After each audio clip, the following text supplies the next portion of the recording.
Doctor Kamal হোসেনের মেয়ে সারা হোসেনের হাজব্যান্ড ডেভিড বার্গম্যান, বিখ্যাত সাংবাদিক, বিশ্লেষক, ও টবি ক্যাডম্যান, এদের মধ্যে যে কথা বললাম, একজন সাংবাদিক গবেষক, আরেকজন আন্তর্জাতিক অপরাধ আইনের প্রতিষ্ঠিত নাম, উভয়ই যখন একই প্রশ্ন তোলেন তখন বোঝা যায় ইউনূসের অন্তর্বর্তী সরকার যে ট্রাইব্যুনাল গড়েছে সেটি শুধু আওয়ামী লীগের বিরুদ্ধে প্রতিশোধ নয়, বরং বিচার ব্যবস্থার ভবিষ্যৎ নিয়েও ছিনিমিনি খেলা। এই আন্তর্জাতিক অপরাধ ট্রাইব্যুনাল গঠিত করা হয়েছে ইউনূসের আমলে শুধুমাত্র ফাঁসির রায় শোনানোর জন্য এবং আওয়ামী লীগকে নিশ্চিহ্ন করার জন্য, আওয়ামী লীগ নেতাদের সাজা দেওয়ার জন্য। এটা প্রমাণ হয়ে গেছে। এই ট্রাইব্যুনাল প্রমাণের পরিবর্তে প্রচারকে বিচার বলে চালাচ্ছে, আর অনুবাদের পরিবর্তে অপব্যাখ্যাকে রায় বলে চালিয়ে যাচ্ছে। সময়ের ধারাবাহিকতার পরিবর্তে রাজনৈতিক চাহিদাকে, মানে ইউনূস যা চাইছেন তাকেই শেষ কথা বলে ধরে নিচ্ছে। তার মানে হচ্ছে দেশের আদালত নয়, দেশের মানুষের আস্থাই দণ্ডিত হচ্ছে। বার্গম্যান লিখেছেন, ট্রাইব্যুনাল রাষ্ট্রপক্ষের বক্তব্যকে প্রশ্নহীনভাবে গ্রহণ করেছে। ডেভিড বার্গম্যানের এই একটি বাক্যই প্রমাণ করে দিচ্ছে আন্তর্জাতিক অপরাধ ট্রাইব্যুনালের আসল চেহারাটা। আর টবি ক্যাডম্যানের পদত্যাগ বা চলে যাওয়া বলে দিচ্ছে যে আন্তর্জাতিক সম্প্রদায়ও আর এই নাটকের সঙ্গে থাকতে রাজি নয়।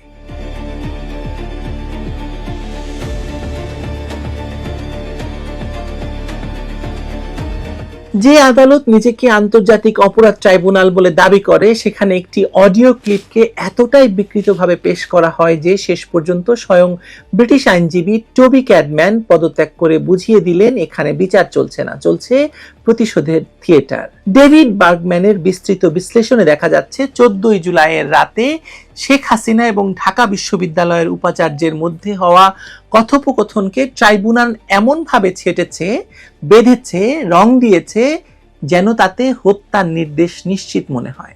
কিন্তু রায়ের ভেতরেই লুকানো আছে দুটি ভিন্ন অনুবাদ। এক জায়গায় আমি ইতিমধ্যে নির্দেশ দিয়েছি, আরেক জায়গায় আমি তোমাকে বলছি। একই বাক্য, দুই অর্থ, কোনো ব্যাখ্যা নেই। এমনকি রেকর্ডিং এর পূর্ণ ট্রান্সক্রিপ্টও রায়ে দেওয়া হয়নি।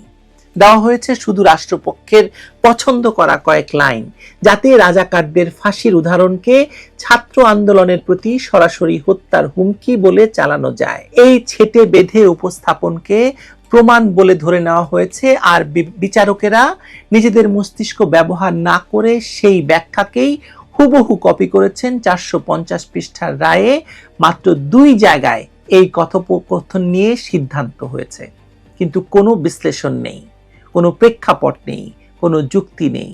এটি আদালত নয়, এটি রাষ্ট্রের লেখা নাটকের খসড়া মঞ্চস্থ করার নামে বিচার। এটি লিখেছেন ডেভিড বার্গম্যান। ডেভিড বার্গম্যান আরো বলেছেন, 15 জুলাই কোনো হত্যা ঘটেনি, 16 জুলাইয়ের ঘটনাগুলো ছড়িয়ে ছিটিয়ে হয়েছে, স্থানীয় কেন্দ্রীয় কোনো নির্দেশের চিহ্ন নেই। তখন 14 জুলাইয়ের অস্পষ্ট কথাকে হত্যার নির্দেশ বলে চালানো কেবল অবিচারী নয়, পুরো বিচারিক প্রক্রিয়ার প্রতি উপহাস।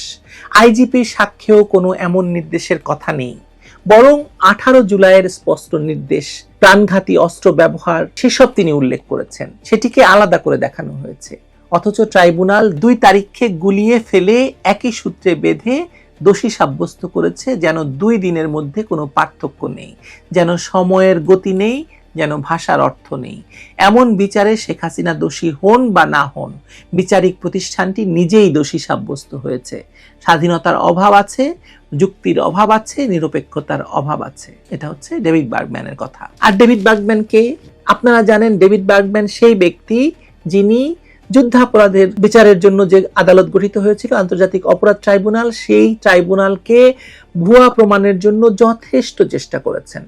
সুতরাং তিনি শেখ হাসিনার বন্ধু, তাকে সেটা মানার কোনো কারণ নেই। আর ডেভিড বার্গম্যানের কথাটিকেই টবি ক্যাডম্যানের পদত্যাগের চূড়ান্ত কারণ বলে মনে হচ্ছে। টবি ক্যাডম্যান, যিনি 2025 সালের জানুয়ারিতে এসে বলেছিলেন মামলাগুলো জটিল, তাড়াহুড়ো করা যাবে না, আইনি কাঠামো পরিবর্তন দরকার, এবং তাকে তখন নিয়োগ দেওয়া হয়েছিল এই আন্তর্জাতিক অপরাধ ট্রাইব্যুনালের একজন উপদেষ্টা হিসাবে। তিনি আজ হঠাৎ পদত্যাগ করেছেন কোনো কারণ না দেখিয়ে। ঠিক তখনই তিনি পদত্যাগ করেছেন যখন চানখারপুল হত্যা মামলার রায় দেওয়ার কথা শোনা যাচ্ছে।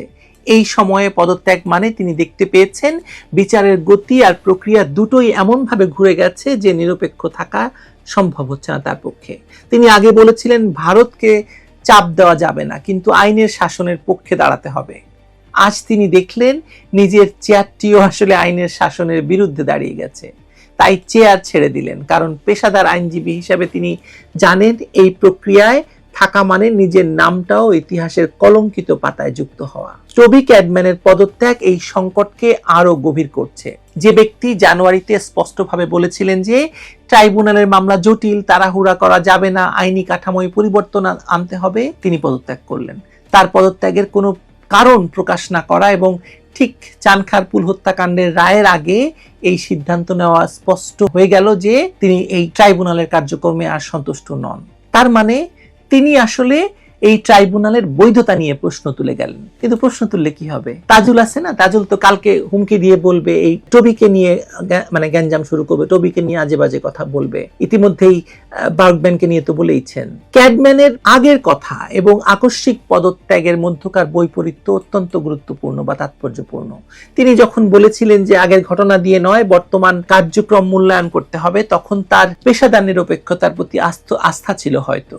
কিন্তু মাত্র কয়েক মাসের মধ্যে তার পদত্যাগ প্রমাণ করে যে ট্রাইব্যুনালের বর্তমান কার্যক্রমে তাকে হতাশ করেছে। এটি একটি স্পষ্ট সংকেত যে ট্রাইব্যুনাল আন্তর্জাতিক মানদণ্ড রক্ষা করতে ব্যর্থ হয়েছে।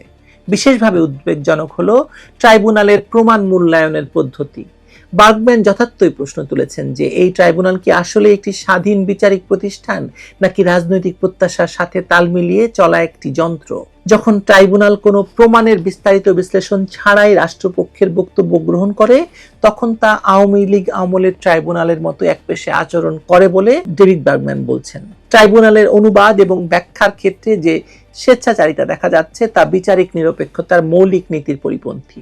শেখ হাসিনার কথোপকথনের দ্বিতীয় অংশে ইংল্যান্ডে এরকম ছাত্র রাজনীতির জন্য মাঠে নামলেই কতগুলি মেরে ফেলাই দিত না, এই কথাটিকে ট্রাইব্যুনাল সরাসরি হত্যার নির্দেশ হিসেবে চিহ্নিত করেছে।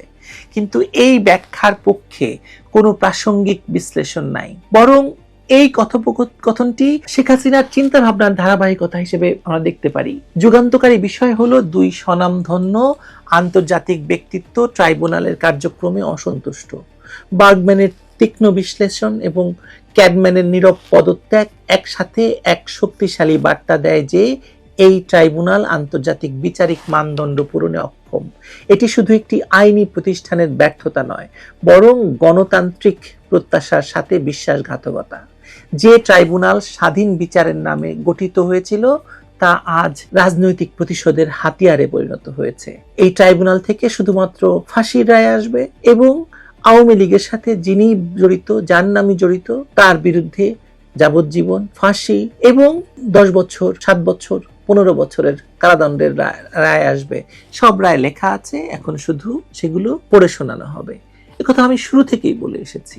আজকে ডেভিড বার্গম্যান বলছেন, টবি ক্যাডম্যান চলে গেছেন এবং এই ট্রাইব্যুনালের ভবিষ্যৎ আমি জানি না কি হবে, কিন্তু এই ট্রাইব্যুনাল অবৈধ ট্রাইব্যুনাল একথাও আমরা জানিয়েছি যে কোনো অধ্যাদেশ জারি করে এই ট্রাইব্যুনালের আইন সংশোধন করা হয়েছে। সুতরাং একটি অবৈধ ট্রাইব্যুনাল একটি অবৈধ রায় দেওয়ার জন্য কাজ করে যাচ্ছে, যেখানে যার সাথে ডেভিড বার্গম্যানও জড়াতে চান না আর টবি ক্যাডম্যানও জড়াতে চান না। ভালোই হয়েছে, মানে এরকমই হওয়ার কথা ছিল, তাই না? ভালো থাকুন সবাই।